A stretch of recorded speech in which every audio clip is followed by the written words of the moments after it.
Mural do Sócio, toda semana os nossos sócios aqui participando do nosso programa. Hoje nós temos de Minas Gerais, Piauí, a Ana Maria de Oliveira, muito obrigada, Ana, e de Várzea Paulista, São Paulo, a Irineia Josefa da Silva e a família toda dela, olha que bonito, e o casalzinho aí, a Rita Helena e o Edgar de Camocim, no Ceará. Eu já estive lá em Camocim, um povo muito acolhedor, lá em Pernambuco, muito...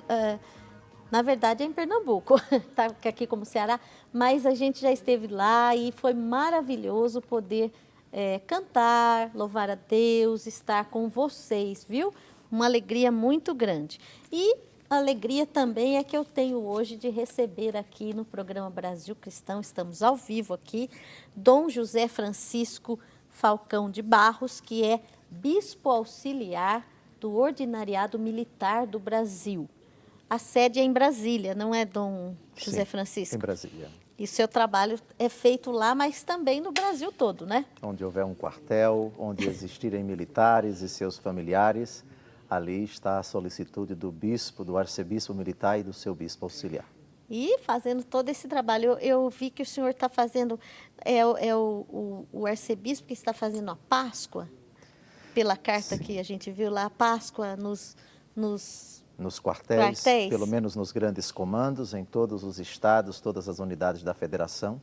É uma tradição antiquíssima que remonta ao fim da Primeira Guerra Mundial. Os militares se reunirem todos os anos para celebrar a Páscoa do Senhor. Que bonito isso, né? E é um trabalho que não é pouco trabalho, né, Dom José Francisco? É bastante trabalho, né? E ele ainda tem tempo de vir aqui gravar os programas. Eu convido você a assistir Igreja Militante toda noite, às 7h15 da noite, com reapresentação às 7h20 da manhã, não é, Dom José Francisco? Muito legal, são 5 minutos que podem transformar a vida da gente, porque nós somos essa igreja militante, não é? Perfeito.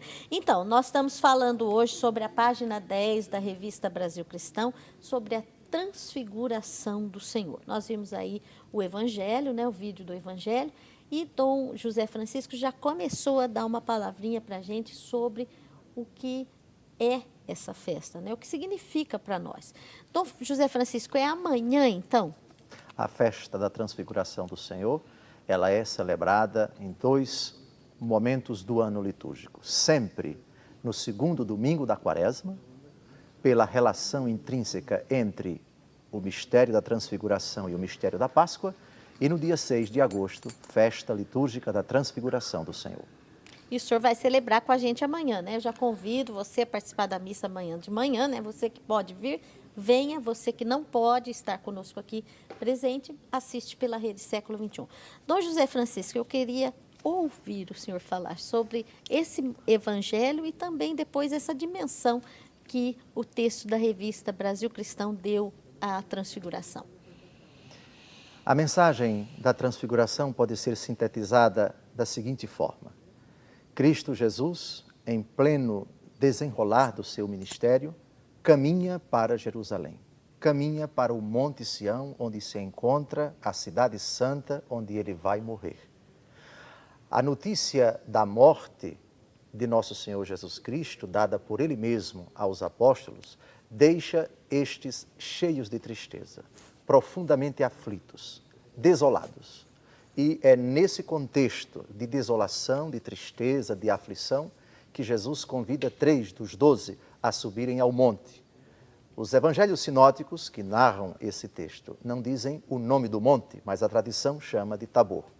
E na presença deles, ele se transfigura entre Moisés e Elias, que a tradição da igreja unanimemente os apresenta como símbolos, Moisés da lei e Elias dos profetas. É a síntese da antiga aliança. Eles conversam com Jesus. Os padres da igreja veem nisso uma alusão ao cumprimento da lei e dos profetas, que é a pessoa de Jesus. Jesus é o ápice da lei. Jesus é o cumprimento da lei. A lei e os profetas têm o seu cumprimento, a sua plenitude, o seu ápice, a sua realização na pessoa de Jesus. Depois nós temos uma teofania, uma manifestação da presença divina.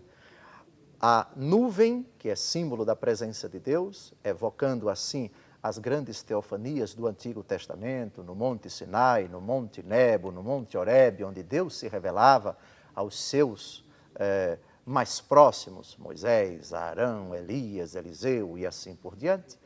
E a voz do Pai: este é o meu filho muito amado, no qual eu deposito toda a minha afeição. Ouvi-o, a frase em Marcos e em Lucas, que narram o mesmo texto, Marcos 9 e Lucas 9, não aparece em quem eu deposito toda a minha afeição. Ouvi-o, evoca precisamente isto. Jesus é a epifania, é a manifestação visível do Pai que é invisível. A ordem é para escutar Jesus. A lei e os profetas apontam para Jesus. E Jesus é a voz do Pai, a qual nós devemos escutar. Depois nós temos São Pedro, pasmo, que diz, cheio de boa vontade, que faz um pedido a Jesus, depois de dizer: é bom estarmos aqui. Se o Senhor desejar, faremos 3 tendas, uma para Moisés, outra para Elias, outra para o Senhor. Era o desejo de São Pedro, diante daquela grande manifestação, que aquela cena perdurasse, se procrastinasse por bastante tempo. Porém, ele não sabia o que estava dizendo. Jesus não atende ao seu pedido. Jesus se transfigura, e essa é a parte central do relato. Jesus antecipa, assim, aquilo que revelará o seu corpo glorioso após a ressurreição, que por enquanto está escondido debaixo da aparência da limitação, da fragilidade humana. É como se Jesus dissesse: eu disse a vocês que vou sofrer e vou morrer, mas vejam o que vai acontecer com o meu corpo após a ressurreição. E o que vai acontecer comigo, vai acontecer com o corpo de vocês. Portanto, a cruz é necessária. A morte, ela é imprescindível na dinâmica da salvação, porque o Filho de Deus, Deus tanto amou o mundo que enviou o seu Filho para que todo o que nele crê não pereça, mas tenha a vida eterna. Jesus perece por nós, Jesus morre por cada um de nós para nos dar a vida da glória, ali antecipada no seu corpo fulgurante, mais branco do que a neve. Então, todo esse episódio aí acontece, e eu acho bonito até a simplicidade de São Pedro, não é, Dom José Francisco? Porque ele estava tão extasiado ali, eu acho que qualquer um de nós faria o mesmo que ele fez, não é verdade? Sem dúvida alguma, a contemplação do corpo transfigurado de nosso Senhor Jesus Cristo possibilita, naquele que está diante dessa cena indescritível, o desejo de permanecer ali sempre. Todavia, é preciso descer do monte. Todavia, é preciso retomar a nossa caminhada. Todavia, é preciso assumir as cruzes, enfrentar os problemas, cumprir com as nossas obrigações, as nossas labutas. E eis o desafio daquele que crê na transfiguração. É preciso transfigurar todos e cada um dos momentos da nossa vida, fazendo do sofrimento um momento de transfiguração, assumindo o sofrimento em Cristo, por Cristo e com Cristo. Nossas dores, nossas enfermidades, nossas tragédias, também nossas expectativas. O grande desafio para o cristão é precisamente isto.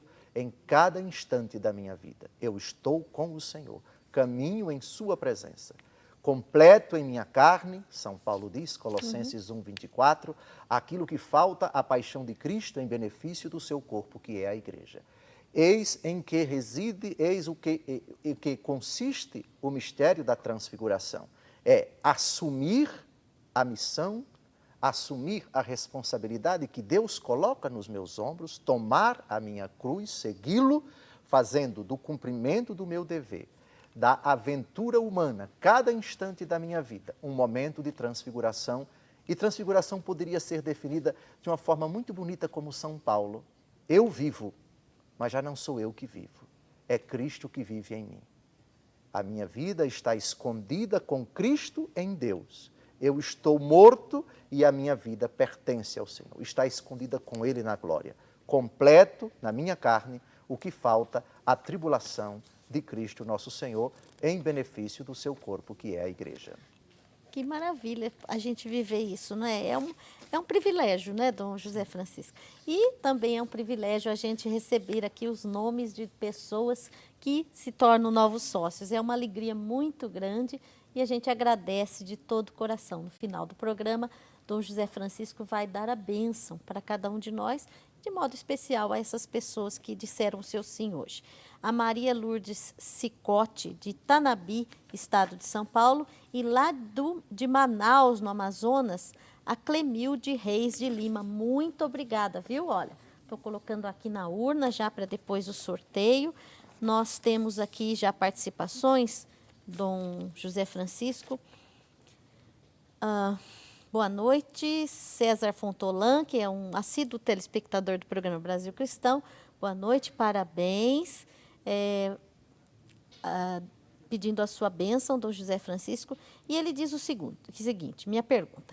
A ressurreição dos mortos ainda não aconteceu e por isso Moisés não estava vivo naquele dia? O que aconteceu na transfiguração? Bem, a ressurreição da carne, conforme as palavras de Jesus no capítulo 6 do Evangelho segundo João, ela acontecerá no fim dos tempos. A nossa fé católica professa que a única criatura que subiu gloriosamente assunta, ressuscitada ao céu em corpo e alma, foi a bem-aventurada Virgem Maria. Aquilo que Pedro, Tiago e João viram foi Moisés e Elias não ressuscitados. Eles viram os corpos de Moisés e de Elias numa antecipação daquilo que será a ressurreição deles e de todos nós na glória. Da mesma forma que Jesus, transfigurado na presença dos três apóstolos, é uma antecipação do corpo ressuscitado de Jesus. Aquilo que aconteceu no corpo de Jesus era o que haveria de acontecer por ocasião da ressurreição do próprio Jesus 3 dias após a sua morte. Jesus é primícias dos que adormeceram. Ninguém antes de Jesus ressuscitou. E depois dele, a nossa fé católica professa somente a bem-aventurada Virgem Maria. Ela é a única criatura ressuscitada no céu. Então está explicado aí, César, obrigada pela sua participação, a gente agradece, viu? Dom José Francisco, com muita sabedoria, já explicou. E agora, Dom José Francisco, nós temos o primeiro destaque do próprio texto da revista. Vamos ver.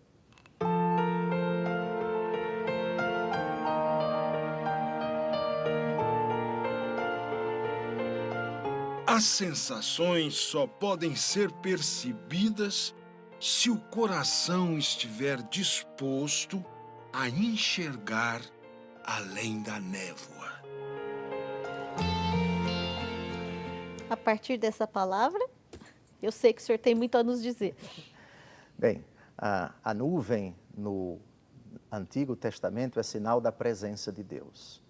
A nuvem, ela evoca a ideia de clareza, de brilho, mas também de obscuridade. Jesus, ao subir ao céu, ele se ausenta dos sentidos, particularmente da visão dos apóstolos, e eles não enxergam mais. O recado é claro, o recado é simples. Deus, ao mesmo tempo, é uma realidade que se revela e que se esconde. Se revela porque Deus se dá a conhecer, sobretudo na pessoa do Cristo, na força do Espírito. Mas quanto mais Deus se revela, mais ele permanece abscôndito. Nunca podemos dizer, nós conhecemos tudo de Deus, porque não podemos esgotar o mistério de Deus. É aquele véu que Santa Teresinha fala, não é? Perfeito. Quando Jesus morre na cruz, os evangelistas dizem que o véu do santuário se rasga.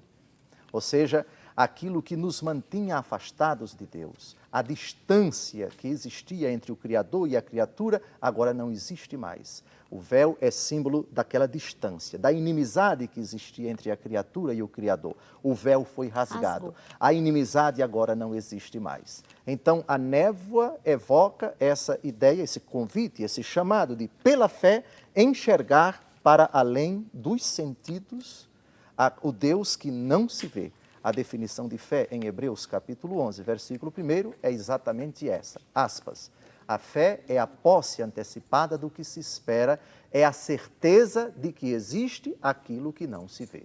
Por isso, no mistério da transfiguração, somos chamados a sublimar aquilo que os nossos sentidos veem e a enxergar pela fé aquilo que está para além da nuvem. E na Santa Missa, né? Dom José Francisco, na Santa Missa nós vivemos tudo isso, não é? Perfeito. Não por acaso, no capítulo 24 do Evangelho segundo Lucas, no dia da ressurreição, Jesus se dá a conhecer aos discípulos de Emaús, exatamente quando ele parte o pão. Até aquele momento, os discípulos não reconheciam Jesus, que era tratado como um forasteiro. Jesus se dá a conhecer quando ele parte o pão, símbolo da Eucaristia. Os apóstolos, então, enxergam Jesus no sinal do sacramento. Santo Agostinho diz: convinha que Jesus se ausentasse dos nossos sentidos para permanecer presente conosco debaixo dos sinais dos sacramentos.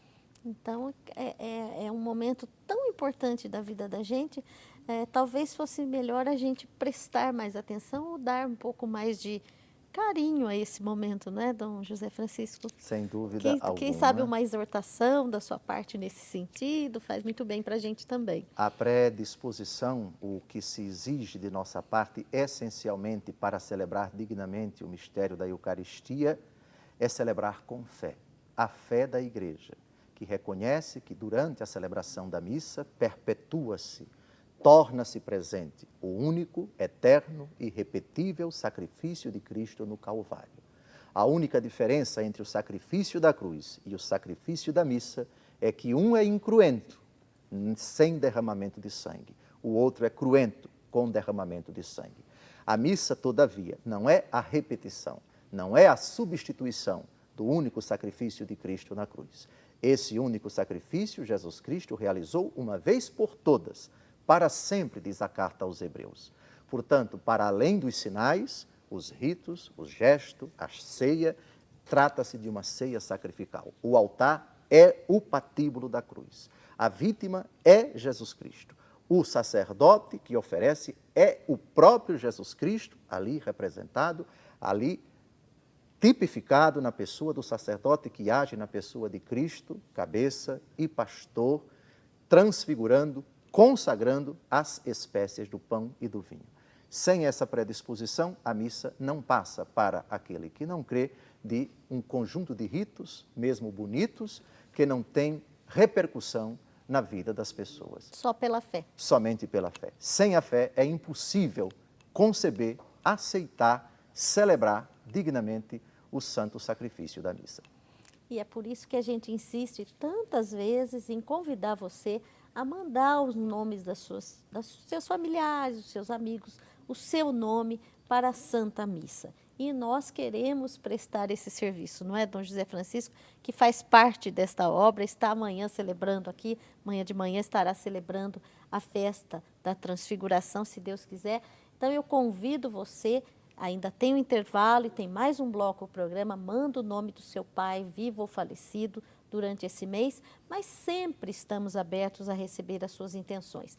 Perguntas, dúvidas sobre esse assunto, transfiguração, e também a gente quer avisar que todos os que participam do programa, seja para pedir oração ou para dar o seu nome para a intenção da missa, você participa do sorteio no final, tá bom? Você é muito importante no programa Brasil Cristão, principalmente você, sócio, sócia, que nos ajuda a evangelizar. Lembre-se sempre, quem ajuda na evangelização tem mérito de evangelizador. Nunca se esqueça disso. Você é um evangelizador junto com todos nós aqui. Até já, um pequeno intervalo e a gente já volta. Vai ligando e mandando seu e-mail.